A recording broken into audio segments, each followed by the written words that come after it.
السلام عليكم ورحمة الله وبركاته. ازيكم يا حبايبي؟ عاملين ايه؟ يا رب دايما بخير يا رب. النهارده هنعمل مع بعض العيش القمر الجميل ده. عيش بالشوفان. دي الشوفان كله حبوب صحية.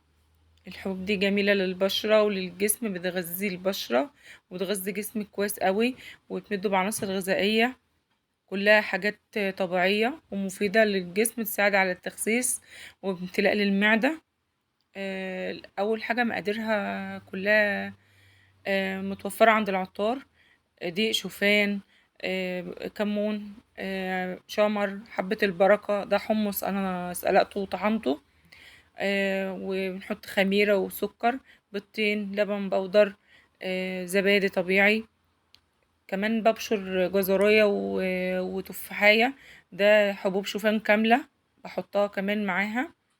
وكمان بحط شيا وجنين قمح وحبوب كينوا، ومعلقة قرفة، معلقة كبيرة. اللي ما بيحبش القرفة يشيلها، بس القرفة مع التفاح بتبقى طعمها حلو قوي، تخلي العيش طعمه وريحته حلوة. هنبتدي نجهز الخميرة عشان نشوفها بتتفاعل ولا لأ.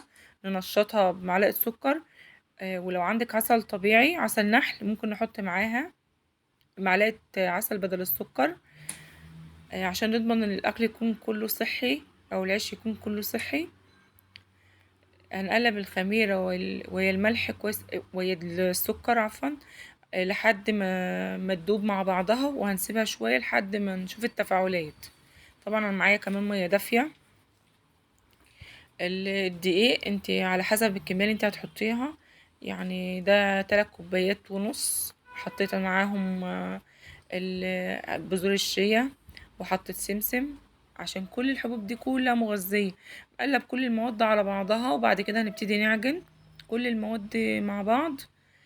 حطيت جنين قمح، ممكن بودرة لوز او لوز مطحون، ده بذور الكتان. كل الحاجات دي كلها مليانة بالعناصر الغذائية، هتفيدك كويس قوي. دي جنين القمح.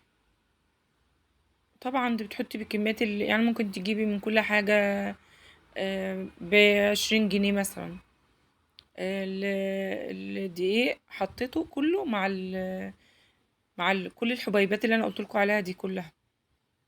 هنقلب بقى كويس قوي، ونحط معاهم البيض، ونحط معاهم الزبادي ولبن بودرة. وطبعا انا بشرت التفاح والجزر هنضيفه كمان معاه. دي كمون وشمر وحبة البركة. بصراحة كل الحبيبات اللي عندي في المطبخ انا بضيفها، واللي مش عندي طبعا اشتريته وجبته من عند العطار. كل الحاجات دي كلها مليانة بالعناصر الغذائية زي ما انا قلتلكم، هتساعد على الشبع وتملى المعدة. بس ضروري ضروري لازم نشرب معاها مية عشان تنفش في المعدة، عشان ما تسببش في مغص وتعمل امساك وتضايقك.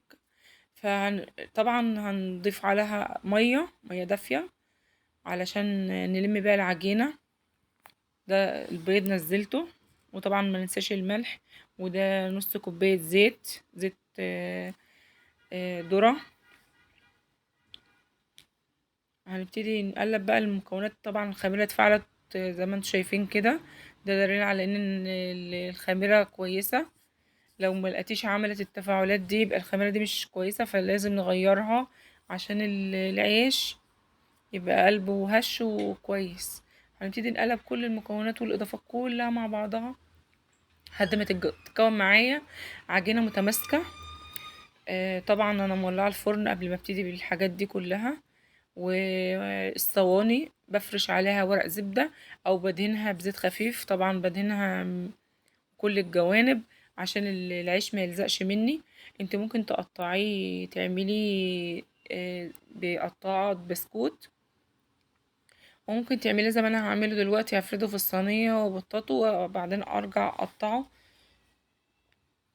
المهم اي حاجة الطريقة اللي تحبيها تعمليها، عايزة تسهل الدنيا على نفسك، هتفردها زي ما انا عملت كده في الصواني، وهبتدي اقطعها بالسكينة شرايح. طبعا انا بعملها طبقات رقيقة، ما بخليهاش سميكة، علشان تنشف معايا وتقرمش ويبقى طعم العيش جميل. انا بوريكم دي الكمية اللي انا عملتها، عملت معايا بالظبط حوالي 1300 جرام بعد ما العيش استوى. انا كلفت العيش ده قد ايه؟ جبت له حاجات حوالي 200 جنيه. كل الحبوب طبعا، الحاجات كلها غليت قوي. بس بصراحة هو العيش هيقعد معاكي فترة، هتفطري بيه، تاكلي معاه بيض مسلوق، تاكلي معاه جبنة قريش، اي حاجة. المهم ان معلقتين فول علشان تبقي عملتي امتلاء للمعدة وحاجات مفيدة، ويساعد على التخسيس، وكمان جسمك ما يفقدش اي عناصر غذائية. هقطعه زي ما انتوا شايفين كده مربعات، اقطع كله قبل ما ادخل الفرن. الفرن زي ما انا قلت لكم سخن جدا. طبعا اللي فرنها الحرارة بتاعته عالية قوي، هنعمله في حرارة متوسطة. اللي فرن البوتاجاز بتاعها حرارته عادية، فماشي هنخليها على اعلى حاجة. طبعا بنحطها على الشبكة في النص علشان العيش ما يتحرقش من تحت. بيقعد معايا من حوالي نص ساعة، حوالي نص ساعة لساعة الا ربع، على حسب طبعا فرنك.